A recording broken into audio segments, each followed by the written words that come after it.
So today we will be studying about diuretics and anti-diuretics. अब diuretics पढ़ने से पहले हमें पता होना चाहिए कि डायूरेटिक्स होते क्या हैं। अब डायूरेटिक्स के बारे में थोड़ा सा ब्रीफ आप लोगों को फार्माकोग्नोसी में मिला होगा फर्स्ट ईयर में। क्या होते हैं डायूरेटिक्स? डायूरेटिक्स हमारे पास वो एजेंट्स या वो ड्रग्स होती हैं जो हमारे पास क्या करती है, यूरिन का जो आउटपुट है या यूरिन की जो फॉर्मेशन है उसको इंक्रीज करवाने में हेल्प करती है। अब या फिर the drugs which increase the rate of formation of urine are called as diuretics। तो डायूरेटिक्स हमारे पास क्या करते हैं, यूरिन की जो रेट ऑफ फॉर्मेशन है उसको इंक्रीज करवा देते हैं। अभी हम अब बेसिकली डायूरेटिक्स का काम क्या होता है, हमारे जो यूरिन के अंदर में हमारे पास क्या क्या होता है, यूरिया होता है, उसके अलावा हमारे पास सोडियम आयंस होते हैं और वाटर रिलीज होता है, राइट। तो हमारे पास नेट जो इनका काम होता है डायूरेटिक्स का, वो क्या होता है, they increase the output of sodium and water. और हमारे पास अब यूरिन फॉर्मेशन का जो प्रोसेस है वो कहाँ पे होता है, हमारे पास किडनी में होता है, राइट। और किडनी के अंदर हमारे पास जो मेजर हमारे पास जहाँ पे यूरिन का फॉर्मेशन होता है या फिर जो फंक्शनल यूनिट होता है हमारे पास of kidney, that is nephron. अब नेफ्रॉन के अंदर हमारे पास, अगर नेफ्रॉन का स्ट्रक्चर आप लोगों को याद हो तो हमारे पास नेफ्रॉन का स्ट्रक्चर कुछ ऐसा था। हमारे पास यहाँ पे ग्लोमेरुलस होता है, फिर उसके बाद में हमारे पास कॉन्वोलेटेड ट्यूब्यूल होती है, नेक्स्ट हमारे पास लूप ऑफ हेनले होता है, उसके बाद हमारे पास फिर से डिस्टल कॉन्वोलेटेड ट्यूब्यूल होती है और अल्टीमेटली हमारे पास कलेक्टिंग डक्ट होती है, राइट। सो ये होता है हमारे पास नेफ्रॉन। और नेफ्रॉन में हमारे पास यहाँ पे जो ग्लोमेरुलस होता है इसके अंदर हमारे पास ये बॉम्बन्स कैप्सूल होता है। तो एक बार अगर इनिशियली एक बार रिकैप करें यूरिन फॉर्मेशन का प्रोसेस, तो यूरिन फॉर्मेशन के प्रोसेस में हमारे पास मेजर क्या था, हमारे पास तीन हमारे पास प्रोसेसेस चलते थे। सबसे पहला आता है हमारे पास ग्लोमेरुलर फिल्ट्रेशन, सेकेंड जो प्रोसेस आता है दैट इज सिलेक्टिव रीएब्जॉर्प्शन और थर्ड आता है हमारे पास एक्टिव ट्यूब्यूलर सिक्रीशन। अब क्या होता था हमारे पास, फर्स्ट ऑफ ऑल हमारे पास किडनी के अंदर जो हमारी ब्लड वेसल्स आती हैं वो हमारे पास ग्लोमेरुलस तक जाती हैं। ग्लोमेरुलस में क्या होता है, हमारे पास ये जो बॉम्बन्स कैप्सूल है यहाँ पे हमारे पास क्या जाएगा, ग्लोमेरुलस प्रेजेंट है, वो इनिशियली हमारे पास सिंपल फिल्ट्रेशन करेगा एक बार। तो अभी ये जो हमारे पास ग्लोमेरुलस है ये हमारे पास जो फिल्ट्रेशन करता है ये इनिशियल फिल्ट्रेशन कर देता है और इसके अंदर हमारे पास क्या हो जाता है, ये 125 ml पर मिनट की रेट से हमारे पास फिल्ट्रेशन करता है। तो 125 ml पर मिनट की अगर स्पीड है तो उसका क्या मतलब होगा कि हमारे पास जो यूरिन की फॉर्मेशन हो रही है वो बहुत ज़्यादा हो जाएगी। अगर इसको कैलकुलेट करें 125 ml अगर एक मिनट में हमारे पास फिल्टर हो रहा है तो हमारे पास एक दिन के अंदर कम से कम 180 लीटर्स जो है 180 लीटर्स हमारे पास जो यूरिन की फॉर्मेशन 180 लीटर्स हो जाएगी अगर हमारे पास सिर्फ ग्लोमेरुलर फिल्ट्रेशन हो। लेकिन जो यूरिन की फॉर्मेशन होती है दैट एक दिन में मैक्सिमम हमारे पास 2 to 3 litres of urine produce होता है, राइट। तो अब ये हमारे पास आगे जो प्रोसेसेस चलते हैं, जो ट्यूब्यूलर रीएब्जॉर्प्शन का प्रोसेस है और जो हमारे पास सिक्रीशन, जो ट्यूब्यूलर सिक्रीशन का प्रोसेस है उसके अंदर क्या हो जाता है, हमारे पास जो आयंस हैं उन और वाटर मॉलिक्यूल्स की हमारे पास वापस या तो रीएब्जॉर्प्शन हो जाती है या तो हमारे पास जो आयंस हैं वो वापस रीएब्जॉर्ब हो जाते हैं जो वेन्स हैं उनके अंदर, या फिर हमारे पास क्या हो जाता है जो ट्यूब्यूल्स हैं वो फर्दर हमारे पास सिक्रीशन कर देती हैं और इसी वजह से हमारे पास जो यूरिन की कॉन्सेंट्रेशन होती है वो इंक्रीज हो जाती है और जो वॉल्यूम होता है वो डिक्रीज हो जाता है।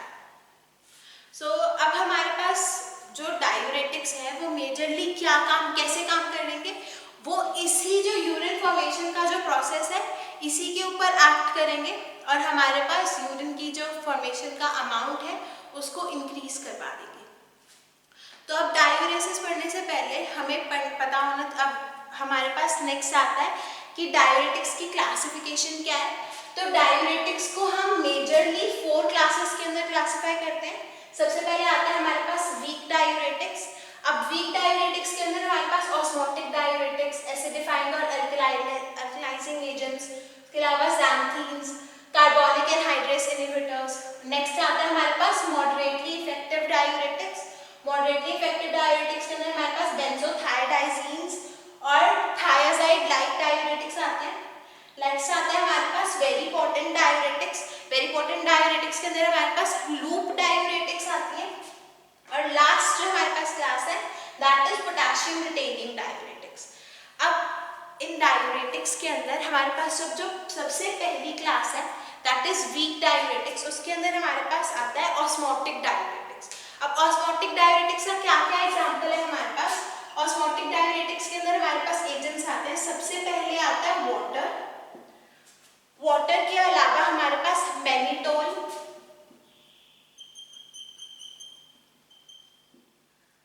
अब मैनिटोल के अलावा हमारे पास आता है आइसोसोर्बाइड,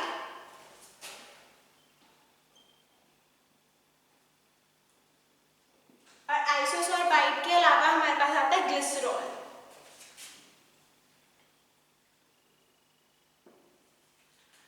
तो अब ये जो ऑस्मोटिक डायूरेटिक्स है फार्माकोलॉजी में के अंदर हमारे पास जो मेजर चीज हमने फोकस करनी होती है वो क्या होती है हमारे पास कि मैकेनिज्म ऑफ एक्शन क्या है। अब हमें ये तो पता है कि जो डायूरेटिक्स है उनका एक्शन क्या होता है। डायूरेटिक्स जो है ये हमारे पास रेट ऑफ जो यूरिन फॉर्मेशन है उसको इंक्रीज करवा देंगे। अब क्वेश्चन आता है कि हमारे पास ये जो ड्रग्स है ये कैसे एक्ट करते हैं, कैसे हमारे पास जो फॉर्मेशन है यूरिन का उसको इंक्रीज करवाती है। तो यूरिन फॉर्मेशन इंक्रीज करवाने के लिए हमारे पास डायूरेटिक्स, अब ऑस्मोटिक डायूरेटिक्स जो है ये क्या करते हैं, सबसे पहले हम डिस्कस करते हैं ओवरऑल कि अब जो ऑस्मोटिक डायूरेटिक्स हैं ये हमारे पास ऐसे एजेंट्स होते हैं जो एज इट इज हमारे पास ग्लोमेरुलस के अंदर फिल्टर आउट हो जाते हैं और हमारे पास इनकी जो रीएब्जॉर्प्शन होती है वो लिमिटेड होती है। अभी हमने क्या डिस्कस करा था कि जब यूरिन फॉर्मेशन होती है तो यूरिन फॉर्मेशन के अंदर जो ग्लोमेरुलर फिल्ट्रेशन होती है वो हमारे पास 125 ml पर मिनट की रेट से होती है, राइट। तो अगर हम सिर्फ हमारे पास ग्लोमेरुलर फिल्ट्रेशन हो और हमारे पास जो फर्दर जो प्रोसेसेस हैं, जो रीएब्जॉर्प्शन का प्रोसेस है, जो ट्यूब्यूलर सिक्रीशन का प्रोसेस है, अगर वो ना हो हमारे पास तो क्या हो जाएगा कि हमारे पास जो यूरिन का फॉर्मेशन है एक दिन में that will be more than 180 litres. और अगर 180 लीटर हमारे पास यूरिन की फॉर्मेशन होगी एक दिन में तो हमारी सीवियर डिहाइड्रेशन हो जाएगी बॉडी के अंदर, राइट, क्योंकि हमारा डेली जो इनटेक है वाटर का that is about 2 to 3 ml, that is about 2 to 3 litres, right. तो हमारे पास उसकी वजह से अभी क्या होता है कि फर्दर प्रोसेसेस स्टार्ट हो जाते हैं, जैसे रीएब्जॉर्प्शन का प्रोसेस होता है। अब रीएब्जॉर्प्शन का क्या प्रोसेस है, वर्ड से क्लियर हो रहा है कि एब्जॉर्प्शन का मतलब है किसी चीज को एब्जॉर्ब कर लेना और री यानी कि हमारे पास वापस से उसको एब्जॉर्ब कर लेना। अब क्या हो जाता है कि हमारे पास जो यूरिन फॉर्मेशन इनिशियल जो ग्लोमेरुलर फिल्ट्रेट बनता है वो जब हमारे पास प्रॉक्सिमल कॉन्वोल्यूटेड टिब्यूल पे आता है तब वो क्या करता है, प्रॉक्सिमल कॉन्वोल्यूटेड टिब्यूल पे आके हमारे पास जो आयंस हैं और जो वाटर मॉलिक्यूल्स हैं वो वापस से हमारे पास रीएब्जॉर्ब करने लग जाती है, जो ब्लड वेसल्स हमारे पास नेफ्रॉन्स के अराउंड चल रही होती हैं, राइट। जो हमारे पास अब जैसे हमारे पास यहाँ पे नेफ्रॉन है, अब नेफ्रॉन की ही विक्सिनिटी में हमारे पास जो ब्लड वेसल्स हैं वो वर्क करते हैं और with the help of diffusion क्या होता है हमारे पास, डिफ्यूजन की हेल्प से जो आयंस हैं उनका वापस से रीएब्जॉर्प्शन हो जाता है।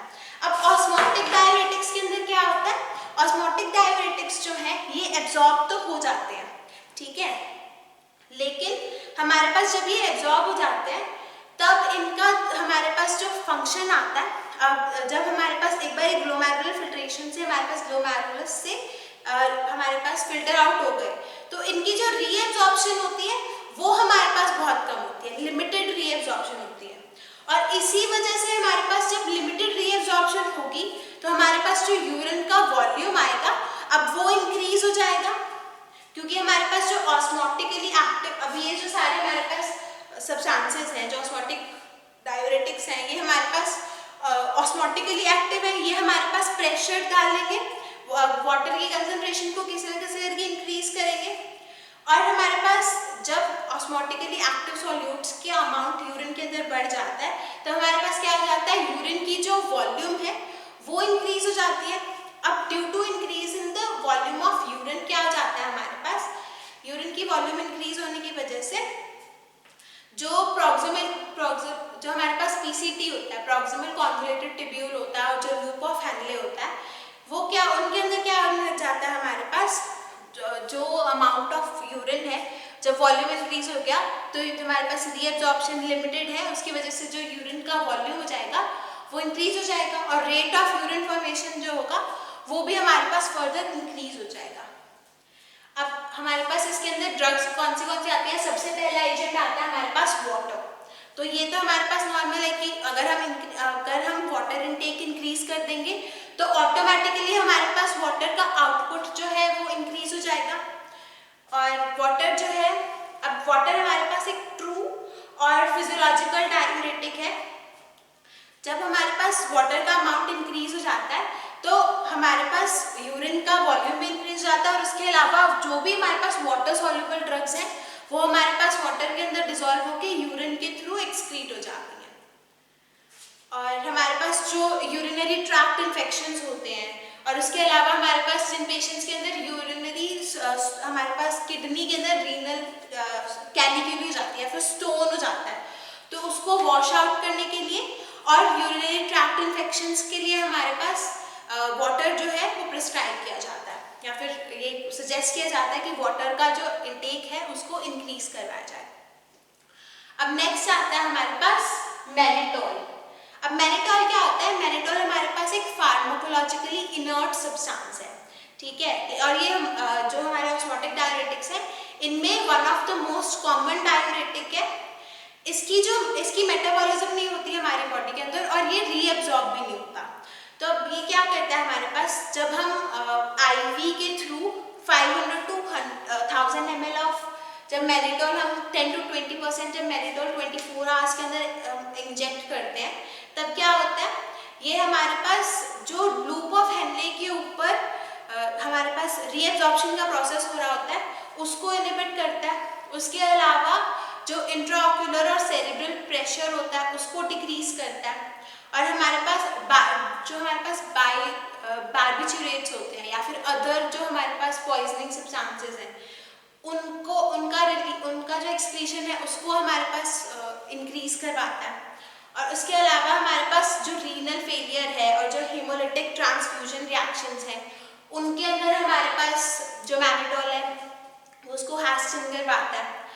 जो हमारे पास एन्यूरिया है और हमारे पास ट्यूबुलर नेक्रोसिस जैसी कंडीशंस के अंदर जो मैनिटोल है ये कॉन्ट्राइंडिकेटेड होता है। और one of the side effects जो हमारे पास मैनिटोल के देखने को मिलते हैं दैट इज हेडेक कॉज करता है मैनिटोल।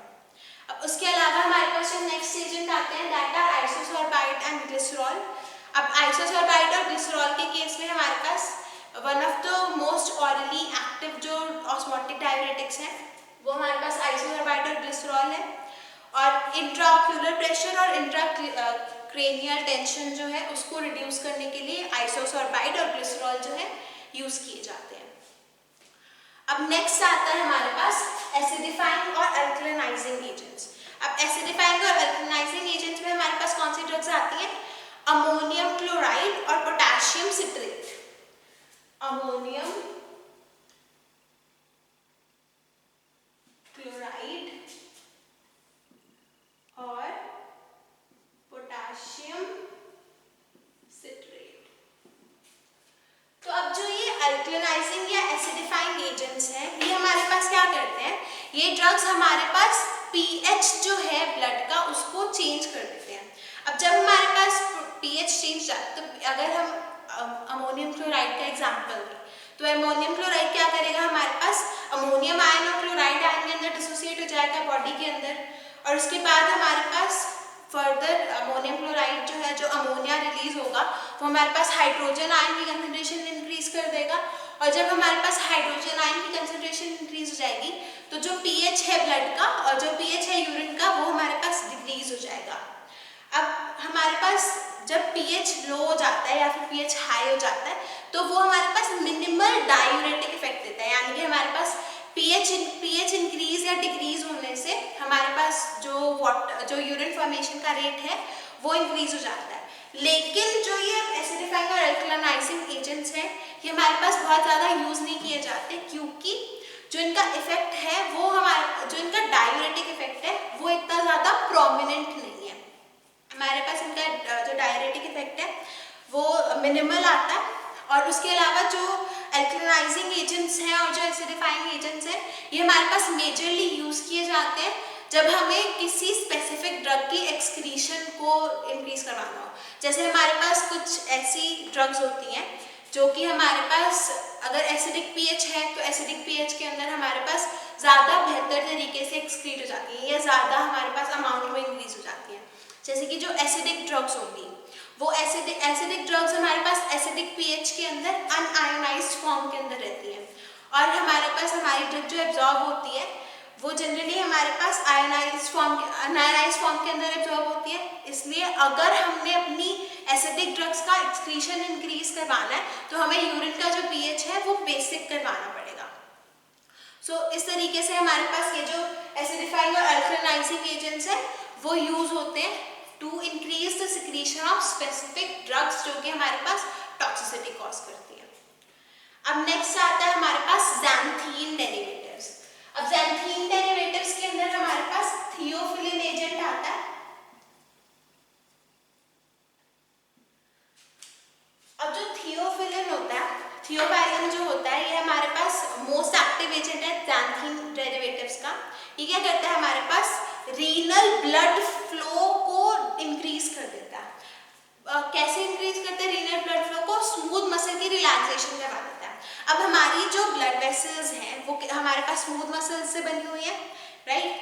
तो हमारे पास जब स्मूथ मसल्स जो है वो रिलैक्स हो जाएंगे तब क्या हो जाएगा, हमारे पास जो ब्लड फ्लो होगा वो हमारे पास किडनी के अंदर इंक्रीज हो जाएगा। ब्लड फ्लो हर जगह पे इंक्रीज हो जाएगा ड्यू टू रिलैक्सेशन, और किडनी के अंदर भी इंक्रीज होगा। और जब हमारे पास किडनी के अंदर ब्लड का फ्लो इंक्रीज होता है तो हमारे पास क्या हो जाता है कि due to increase of blood flow in the kidney the amount of the blood that gets filtered is increase. हमारे पास अगर ज़्यादा ब्लड आएगा तो ज़्यादा ब्लड फिल्टर होगा, अगर ज़्यादा ब्लड फिल्टर होगा तो हमारे पास जो यूरिन की फॉर्मेशन की रेट होगी वो इंक्रीज हो जाएगी, और अल्टीमेटली हमारे पास जो डायूरेटिक इफेक्ट है वो शो हो जाएगा। और उसके अलावा हमारे पास जो टी है, कॉफ़ी है, ये सब हमारे पास xanthine डेरिवेटिव्स हमारे पास कॉन्स्टिट्यूट करते हैं। और हमारे पास कैफीन जो है वो एज सच यूज नहीं होता एज अ डायूरेटिक, क्योंकि उसके अंदर CNS स्टिमुलेंट एक्टिविटी भी होती है। अब नेक्स्ट जो आता है हमारे पास that is carbonic anhydrase inhibitors. अब कार्बोनिक एनहाइड्रेस इनहिबिटर्स क्या होते हैं? कार्बोनिक एनहाइड्रेस इनहिबिटर्स क्या करते हैं हमारे पास? कार्बोनिक एनहाइड्रेस एक एंजाइम है, ठीक है, जो कि क्या करती है CO2 और वाटर को कंबाइन करवाती है। हमारे पास कार्बोनिक एसिड की फॉर्मेशन हो जाती है। कार्बोनिक एसिड क्या होता है हमारे पास? H2CO3।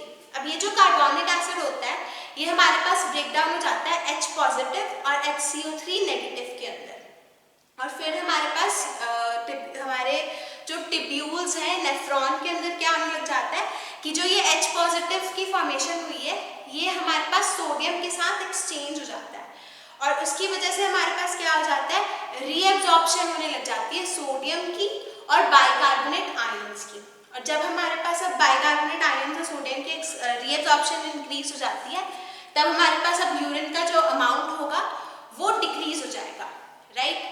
तो अब हमारे ये जो कार्बोनिक एनहाइड्रेस इनहिबिटर्स हैं ये क्या करते हैं, हमारे पास जो ये कार्बोनिक एनहाइड्रेस एंजाइम है इसके इफेक्ट को डिक्रीज कर देते हैं, और इसकी वजह से हमारे पास जो यूरिन की फॉर्मेशन होती है, जो रीएब्जॉर्प्शन हो रही थी सोडियम और बाइकार्बोनेट आयंस की, वो डिक्रीज हो जाती है, और उसकी वजह से हमारे पास जो इफेक्ट आ रहा था due to the increase excretion वो हमारे पास क्या हो जाएगा, अगर सोडियम और बाइकार्बोनेट रीएब्जॉर्ब नहीं होंगे तो वो हमारे पास एक्सक्रीट हो जाएंगे। अगर सोडियम और बाइकार्बोनेट आयंस हमारे पास एक्सक्रीट होंगे तो हमारे पास जो यूरिन का अमाउंट है to counter balance the pH, हमारे पास वो भी इंक्रीज हो जाएगा और अल्टीमेटली अभी हम डायूरेटिक का हमारे पास इफेक्ट आ जाएगा। अब जो कार्बोनिक एनहाइड्रेस इनहिबिटर्स हैं, इसके अंदर हमारे पास जो ड्रग्स आती हैं वो है एसीटाजोलामाइड और इथोक्साजोलामाइड। एसीटाजोलामाइड जो है वो हमारे पास मेन ड्रग है।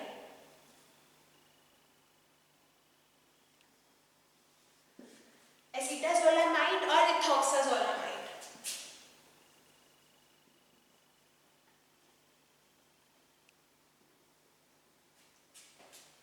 अब उसके अलावा हमारे पास जो नेक्स्ट क्लास आती है मॉडरेटली इफेक्टिव डायूरेटिक्स के अंदर बेंजोथायाडाइजीन्स। अब बेंजोथायाडाइजीन्स के अंदर हमारे पास जो एजेंट्स आते हैं वो आते हैं क्लोरोथायाजाइड,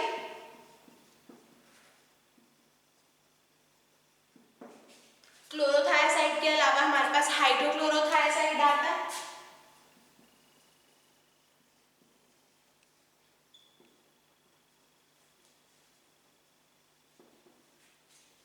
अब थायाजाइड लाइक डायूरेटिक्स जो आते हैं, इसके अंदर हमारे पास क्लोरथैलिडोन और क्लोरथैलिडोन ड्रग आती है और मीटोलाजोन ड्रग आती है।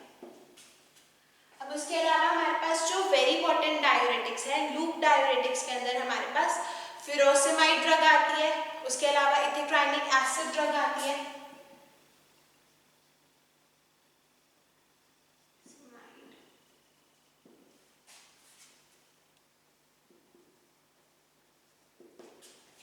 अब लास्ट जो हमारे पास ड्रग आती है पोटेशियम स्पेयरिंग या फिर पोटेशियम रिटेनिंग डायूरेटिक्स, इसके अंदर हमारे पास आता है स्पाइरोनोलेक्टोन और एमिलोराइड।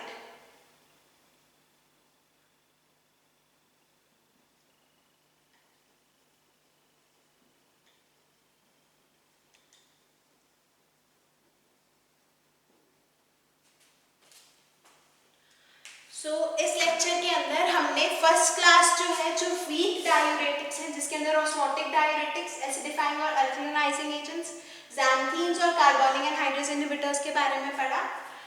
और अब इनके अंदर एक ब्रीफली एक बार बताते हैं ऑस्मोटिक डायूरेटिक्स क्या करते हैं। ऑस्मोटिक डायूरेटिक्स हमारे पास ब्लड का वॉल्यूम इंक्रीज करवा देते हैं क्योंकि इनकी रीएब्जॉर्प्शन नहीं हो, हमारे पास यूरिन का वॉल्यूम इंक्रीज करवा देते हैं क्योंकि इनकी रीएब्जॉर्प्शन नहीं होती। अब उसके बाद एसिडिफाइंग और अल्कलिनाइजिंग एजेंट्स क्या करते हैं, हमारे पास पीएच को चेंज करते हैं और पीएच चेंज होने की वजह से हमारे पास रेट जो है वो थोड़ा सा इंक्रीज हो जाता है, क्योंकि इसी वजह से इसको वीक डायूरेटिक्स के अंदर डालते हैं। अब उसके अलावा नेक्स्ट आता है हमारे पास ज़ैंथीन्स। ज़ैंथीन्स क्या करते हैं, हमारे पास स्मूथ मसल्स को रिलैक्स कर देते हैं और स्मूथ मसल्स के रिलैक्सेशन की वजह से हमारे पास क्या हो जाता है, जो रीनल ब्लड फ्लो है वो इंक्रीज हो जाता है और रीनल ब्लड फ्लो इंक्रीज होने की वजह से हमारे पास जो फॉर्मेशन है यूरिन का वो इंक्रीज हो जाता है। अब उसके अलावा लास्ट हमारे पास एंजाइम है कार्बोनिक एनहाइड्रेस इनहिबिटर्स। वो क्या करते हैं, एक एंजाइम को इनहिबिट करते हैं जो है कार्बोनिक एनहाइड्रेस। अब जब कार्बोनिक एनहाइड्रेस एंजाइम हमारे पास इनहिबिट हो जाती है तो कार्बोनिक एनहाइड्रेस क्या करवा रही थी, हमारे पास सोडियम और बाइकार्बोनेट आयंस का रीएब्जॉर्प्शन एनहांस करवा रही थी। तो हमारे पास कार्बोनिक एनहाइड्रेस एंजाइम जब इनहिबिट हो जाएगी तब हमारे पास जो सोडियम और बाइकार्बोनेट आयंस हैं उनका हमारे पास रीएब्जॉर्प्शन नहीं होगा और रीएब्जॉर्प्शन नहीं होगा तो हमारे पास यूरिन का जो फ्लो है, यूरिन का जो अमाउंट है, यूरिन का जो फॉर्मेशन है वो इंक्रीज हो जाएगा। नेक्स्ट लेक्चर के अंदर हम मॉडरेटली इफेक्टिव डायूरेटिक्स और बाकी की जो क्लासेस हैं उनके बारे में पढ़ेंगे।